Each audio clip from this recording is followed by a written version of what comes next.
What is up, everybody? My name is Dallas, and this is my 2GR FE swapped 91 Toyota MR2. I bought this car with about 300,000 miles on it. It was kind of in rough shape. It was living in Florida.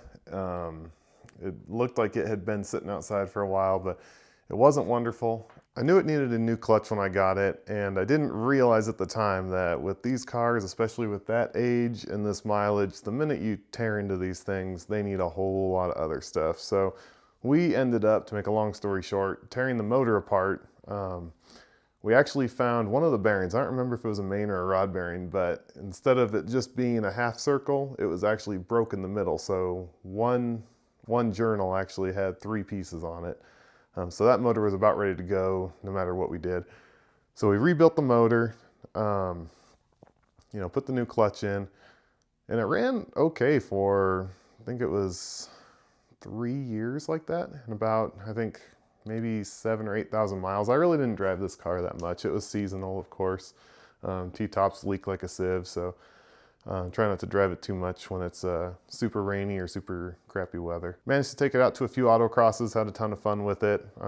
It's just the NA car, so 5S FE didn't have a ton of power, but it was enough for autocross to have a little bit of fun.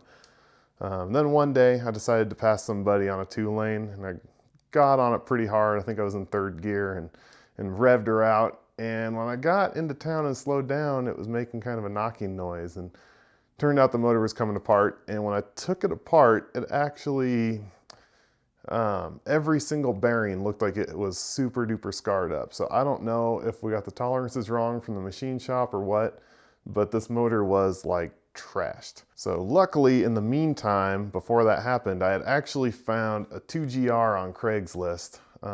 The posting title was seriously like Rav vs. Oak. So I wasn't even looking at the time for a motor.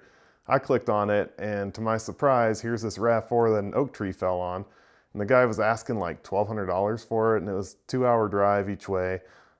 And so I called him, offered him $800, and he took it. So I was there that weekend and super excited. We literally drove this RAV4 on the trailer that was like almost impossible to even get into. We had to crawl through the passenger side. Everything was crunched on it. But I got the full car, all the wiring, everything, and it all worked. Like, we drove it on and off the trailer, so it was awesome. We got the keys. Everybody freaks out when they do these swaps about all the anti-theft stuff. We got everything. So that is how this started. I had the engine sitting there kind of ready because I figured it was too good of a deal to pass up. Blew up the 5S, so there we go. I had my excuse. I lucked out on one more deal. I found the Frankenstein Motorworks kit to swap these. So that's the motor mount and the little water filler neck. I found those used. A guy was trying to fit it into, I think, a Spider, and it wasn't working for him. So I got new parts, I think at about half price of what they go for new. So that saved me some money. From there, I bought the Frankenstein headers, bought a Spec clutch, Fidenza flywheel. What else? Made my own Y-pipe. I think that's the gist of all the expensive stuff. And then the other main challenge was just wiring. Since I had the entire RAV4, I pretty much gutted the harnesses from under the hood of it. And I literally sat on my floor in my living room because it was the only place I could spread all the wires out. And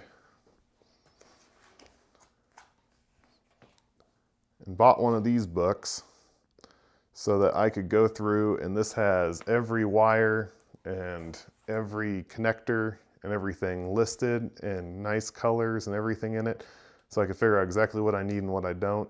If I didn't know if I needed something, I left it. So that is why my wiring is so insane in this car. So now my task is to try and clean up all this wiring.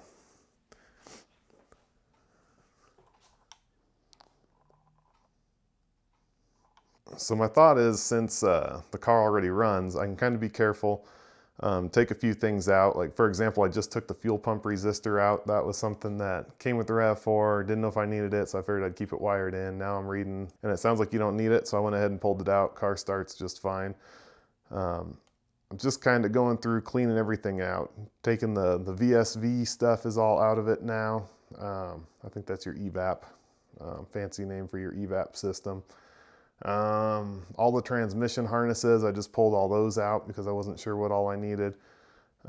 So yeah, just kind of paring everything down. Once I've got everything out of the car, which I think I'm about there that I don't need, I'm going to start really cleaning everything up. And I'm planning on taking this RAV4 fuse box, yeah, right there. Plan on taking that out altogether and just replacing it with just the fuses I need, because most of those at this point are not being used. I think I've got it down to about 11 fuses, I think, and 4 or 5 relays. So instead of all that stuff that's in there, I'm just going to mount them in my trunk. I'm thinking just take a piece of plastic and mount them across here, mount the plastic onto there, and then mount all my components onto the plastic. And then the ECU will mount right here. So I think I've got about 5,000 miles on this swap, and really no real issues that would be the fault of the 2GR. I am running the transmission that comes with the NA car, so the S54. I managed to shift that sucker hard from first to second a couple times, and I killed that synchro going into second. So it is not as much fun as it used to be. And I've also noticed that my axles, where they plug into the differential, have a lot of like sideways play. And so I don't know if it was like that before, but I think she's getting a little old. So I found a parts car already like a year and a half ago. Geez, I'm lazy. I need to get this thing in. So I got my E153 right here. So it should be going in hopefully soon, because I'm tired of going first to third or starting out in second from a stop. Other than that, the only other thing that I need to kind of figure out, and it might just be a matter of bending the heat shield a little bit. I don't think you're going to be able to see it, but there's one main connector on the alternator. It's not like the power wire. I think it's the one that actually like turns it on and regulates power. It does something. It is like rubbing or really close to that heat shield that's on the front of the engine bay, like right here to that heat shield. So I might just try and bend that heat shield. The other solution I have is to go to some polyurethane mounts to make sure this engine doesn't move and rub against it. So that's really just an incredibly quick spiel about my car, kind of where it came from, what it is. Right now, my main focus with it is just getting it super reliable again. I want to get that transmission swapped out. I've got everything I need, I think, minus the clutch. Actually, just the clutch plate. From there, I'm looking at hopefully going a little bit bigger into autocross. So I really want to get the suspension done, some bigger tires, all that good stuff. And I'm an SSM, so you can run the wicked cool wings and aero mods. So I think that'd be really cool to get into some of that and kind of build some of that. Yes, that's really about it for now. Just trying to make the thing reliable and then trying to go a little crazy with it. So hopefully in the next couple of years, it'll be decked out, dedicated race car. That's kind of my goal at this point with it. So thank you for watching. If this is your first video of mine you've seen, I've also got a channel where I do machining videos. Behind me here is my 3-axis CNC mill, so it's called Rival Machining. There's a link in the description to that channel. So thanks for watching and stay tuned. There should be some pretty cool mods happening to this thing in the near future.